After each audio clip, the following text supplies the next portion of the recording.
4학년 2학기 사회 1단원 촌락과 도시의 생활 모습 서로 돕고 살아요.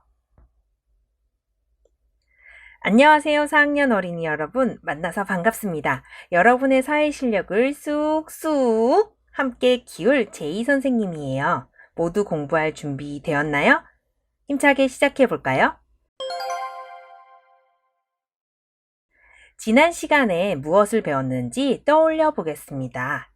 지난 시간 우리는 촌락과 도시의 문제와 그 문제들을 해결하기 위한 방법들에 대해 생각해 보았어요.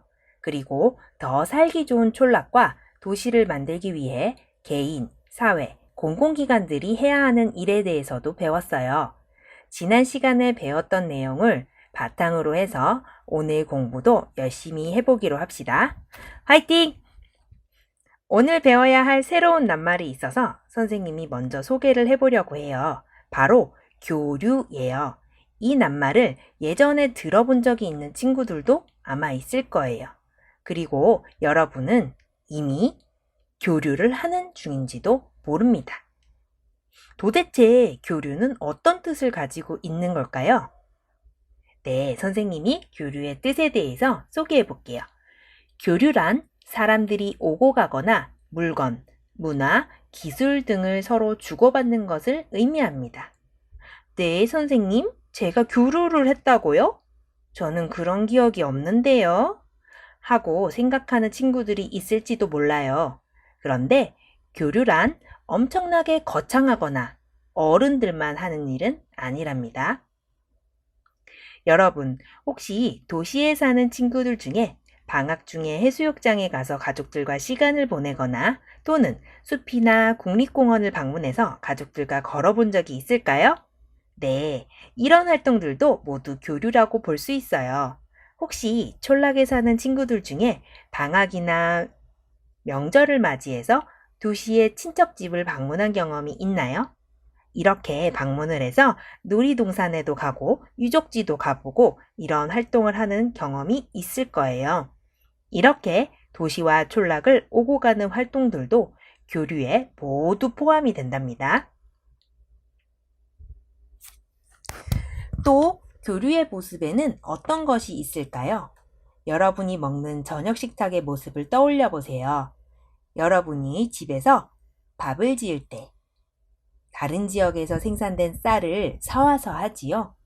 또 여러분 식탁에 올려온 생선구이를 떠올려 보세요. 이 생선은 바다에서 잡혀와 어촌의 공판장을 거쳐 여러분 동네의 마트나 가게에 도착했을 거예요. 그리고 여러분의 부모님이 그 생선을 사오신 후 요리를 한 후에 반찬으로 식탁에 올리게 되었을 거고요. 또 여러분이 해마다 학교에서 가는 현장 체험 학습으로 다른 지역을 방문하기도 하지요. 이런 것들이 모두 다 교류에 속한답니다. 물건들이 오고 가는 것, 사람들이 오고 가는 것뿐만 아니라 서로 다른 문화를 접하거나 문화를 알리려고 오고 가는 것들도 교류에 포함됩니다. 또는 사람들이 일을 하거나 공부를 하려고 다른 지역에 가는 것도 교류에 포함이 되지요. 우와, 여러분이 생각하지 못했던 많은 것들이 다 교류에 포함되는 것이었다니. 정말 놀랍죠?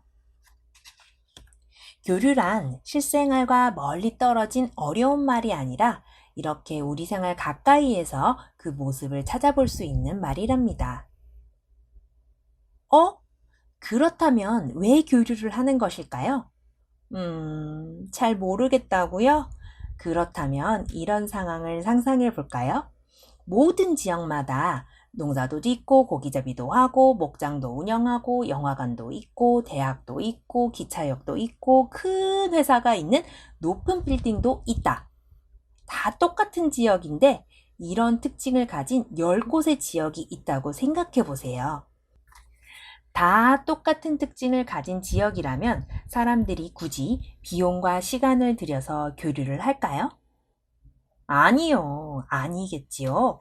지역마다 생산되는 물건, 기술 수준이 다르기 때문에 교류는 일어나게 됩니다. 또 지역마다 가지고 있는 문화가 다르기 때문에 교류가 일어나게 되지요. 만약 모든 지역이 똑같은 물건을 생산하고 기술 수준이 똑같다면 아무도 교류를 하려고 하지 않을 거예요. 요즘은 예전보다 더 교류가 활발해지고 있는데 그 이유는 바로 여러 가지 체험 프로그램이 잘 마련되어 있기 때문이에요.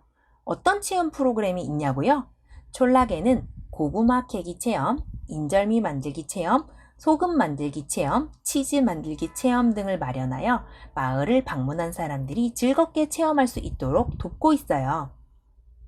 또 지역의 특색이 담긴 지역 축제도 많이 열어 소득을 높이기도 하지요. 한방약초 축제라든가 산천어 축제 등 지역의 자연환경과 특징을 살린 축제들을 체험해 보기 위해 축제 날짜에 맞추어 많은 사람들이 방문을 하지요. 도시의 사람들이 축제들을 경험하기 위해 촌락 근처의 식당, 숙박시설, 시장, 가게 등을 많이 이용하기 때문에 촌락의 경제에도 많은 도움이 된다고 합니다. 여러분도 각 지역의 축제를 알아본 다음에 부모님과 함께 그 지역으로 여행을 떠나본다면 아주 특별하고 즐거운 추억을 많이 남길 수 있을 거예요. 더불어 그 지역의 경제에도 아주 큰 도움이 되겠지요. 다른 지역에 사는 사람들이 촌락을 이용하는 것처럼 촌락 사람들도 도시의 다양한 시설과 공공기관을 이용하기 위해 도시를 방문합니다. 예를 들면 큰 공연장에서 콘서트나 뮤지컬을 보기 위해, 또는 백화점이나 대형 상점을 이용하기 위해서, 또는 첨단 의료시설을 갖춘 종합병원을 이용하려고 도시로 이동하지요.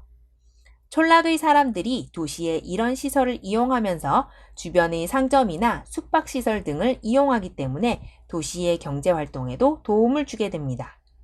이 밖에도 도시와 촌락에 사는 사람들은 농수산물 직거래 장터, 지역축제, 자매결연 등의 방법을 통해 교류하고 있답니다. 도시와 촌락은 서로 교류하면서 서로에게 도움을 주고 있어요. 만약 촌락이 없다면 우리에게는 어떤 일이 생길까요? 당장 여러분이 먹는 음식들을 만드는 재료가 부족하게 될 거예요. 쌀, 여러 곡식, 채소, 생선, 고기류 등을 얻을 수 없게 되지요. 또 우리는 산, 강, 바다로 여행이나 체험을 떠날 수도 없게 되지요. 반대로 도시가 없다면 어떤 일이 일어날까요? 큰 공연장이나 영화관이 없어서 문화생활을 하는데 어려움을 겪을 거예요. 또 아픈 사람이 있어도 종합병원에 가서 병을 제대로 치료받을 수 없어 힘들 거예요. 큰 상점이나 백화점에서만 파는 물건들을 사지 못해 곤란할 수도 있겠지요. 네, 이렇게 도시와 촌락은 서로 부족한 것들을 채워가면서 살아갑니다. 이런 모습을 상호 의존한다고 합니다. 그래서 도시와 촌락은 상호 의존하는 관계입니다 라고 표현할 수가 있는 거예요. 여러분, 도시와 촌락의 교류하는 모습과 상호 의존하는 관계에 대해 알아보았습니다. 교류란 사람들이 오고 가거나 물건, 문화, 기술 등을 서로 주고받는 것을 의미하고, 상호 의존이란 말은 서로 부족한 것을 채워주면서 살아가는 것을 뜻한다는 걸 배웠습니다. 교류와 상호 의존에 대해서 꼭 기억해 주세요. 오늘도 제이쌤과 사회 공부 열심히 하느라 애썼습니다. 선생님과 공부한 내용은 강의를 다 들은 후에 혼자 떠올려 보는 시간을 갖는다면 더 기억에 오래오래 남길 수 있을 거라고 생각이 들어요. 오늘 한번 실천해 보는 건 어떨까요? 다음 사회 시간에는 사회 2학기 2단원 필요한 것의 생산과 교환 첫 시간으로 현명한 선택에 대해 배워보도록 하겠습니다. 우리 4학년 친구들, 다음 제이쌤의 사회 시간에 또 만나요. 안녕!